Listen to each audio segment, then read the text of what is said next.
Welcome back to the channel, guys. Today we have another 718 Cayman GT4 RS review, but this is not just any GT4 RS, as if the 4RS wasn't already special enough, but this has the Manthey Racing kit. This is a factory-approved $54,000 upgrade that doesn't give you a single extra horsepower.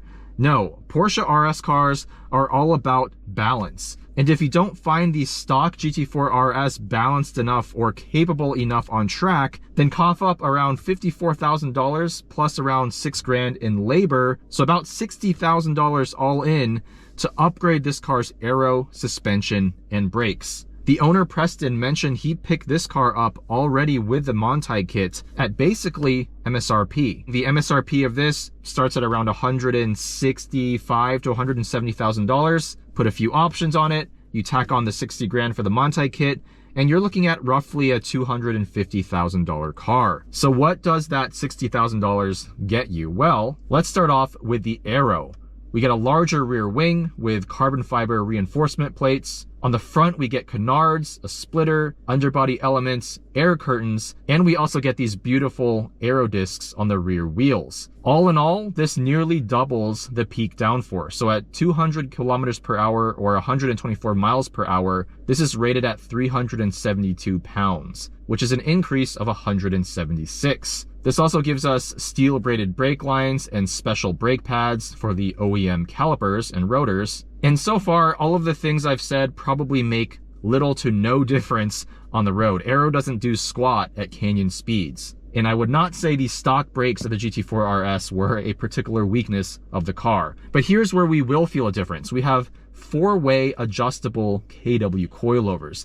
These are manually adjustable versus the OEM adaptive dampers, and the spring rates are 20% higher in the front compared to stock. The rear spring rate is the same as stock. And Manthey will also give you a custom alignment, so we get more negative camber front and rear, a little bit of extra toe out up front for that sharp turn in response, and more toe in the rear, so we get a little bit more stability at high speed. All in all, the purpose of this kit is not just to elevate the performance ceiling of this car on track. I believe at the Nordschleife, this did a 703 with a professional driver, several seconds faster than the base car. But on top of increasing the performance ceiling, this is supposed to give the driver more confidence on track. Of course, the Cayman platform from the base Cayman all the way up to the GT4 RS uses strut front and rear suspension. And based on a 718 GT4 that I reviewed, the strut suspension does have serious limitations.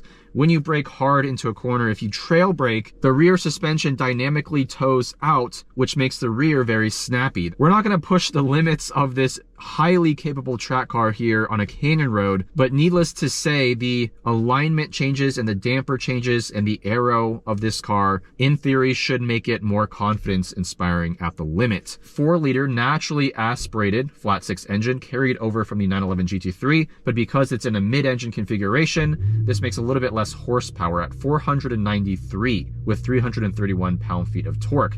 9,000 RPM redline, 7-speed dual clutch transmission. The car weighs around 3,200 pounds. Excellent leather, stitching, Alcantara, purposeful yet classy at the same time. But I know you guys are watching this to hear this 4-liter naturally aspirated flat 6 at 9,000 RPM. So without further ado, we're gonna throw it into PDK Sport and we'll have the exhaust valve open.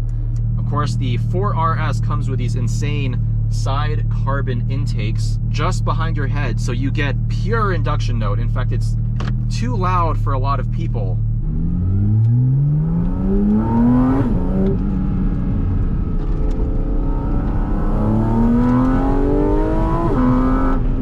Wow, that's just partial throttle.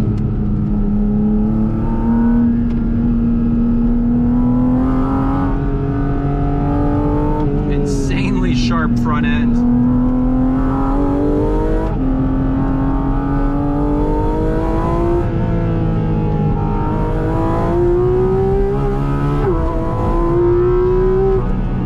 Wow. I love shifting with the gear lever. It just feels so cool. These paddles are very high quality, but nothing beats a sequential shifter.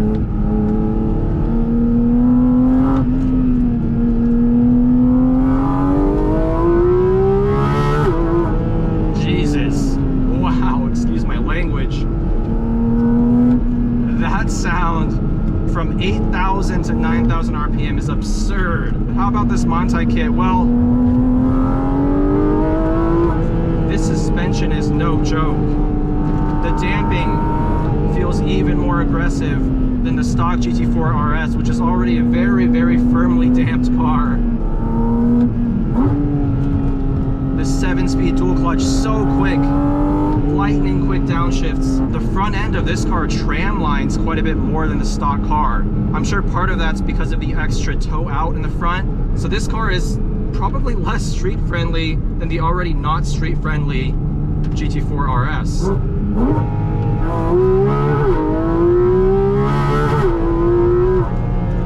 Woo! I gotta say though, these KW dampers at low speed when you're just puttering around, very, very harsh.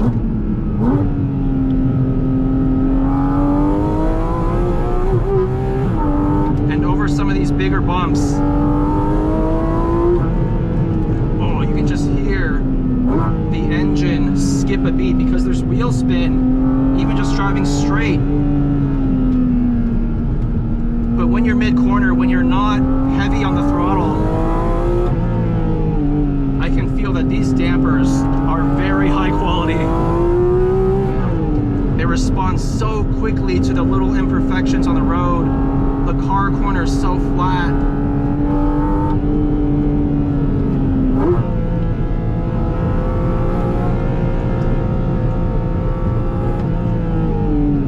Super firm brake pedal, as you'd expect from Porsche.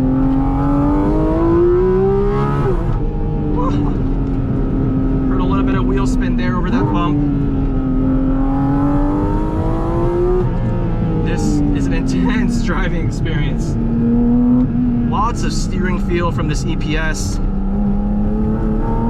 I think the alignment enhances it even further.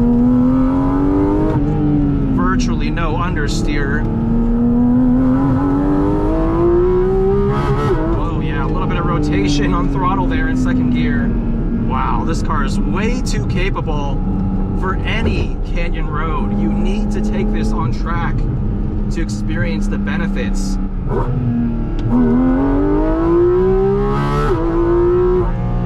Good Lord.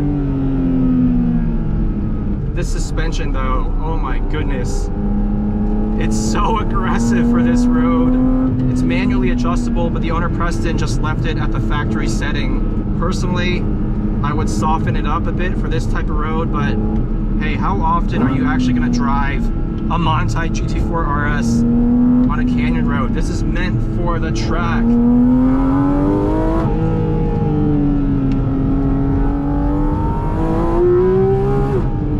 This transmission's so good. Perfect brake feel, so much modulation.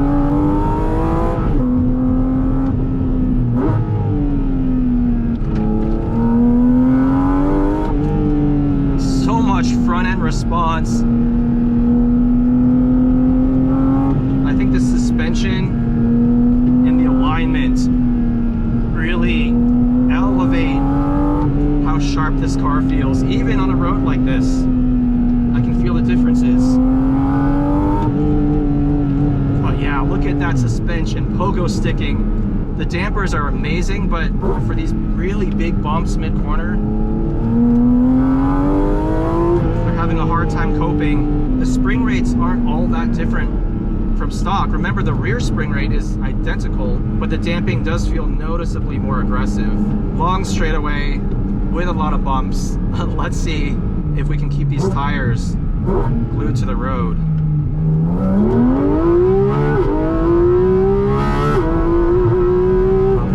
Not quite.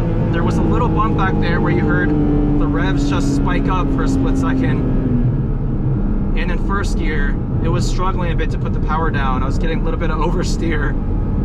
But wow, wow, wow, wow, what a car. The base GT4 RS, already such a capable car, with the limitations of strut, front and rear suspension, of course. This car obviously elevates the performance to that next level, but it is not a beginner-friendly track car, that's for sure. Even in the canyons, it's a wild and kind of spiky beast to tame. Not easy to drive quickly when you're actually trying to extract the most out of this car. When you're actually shifting at redline, wide open throttle, it actually feels like there's more power than grip. It's surprisingly lively. I typically don't get that feeling with Porsche GT3s or GT3 RSs. I think the limitations of the 4RS suspension geometry, you can feel it even at 7/10. It definitely holds this car back from being able to put the power down. But that being said, this Manthey kit, oh my god, it makes the car look so good. I absolutely love the silver paint with the dark blue wheels. It reminds me a lot of my NA1 NSX with my mag blue TE37s. But anyways guys, a big shout out to the owner Preston.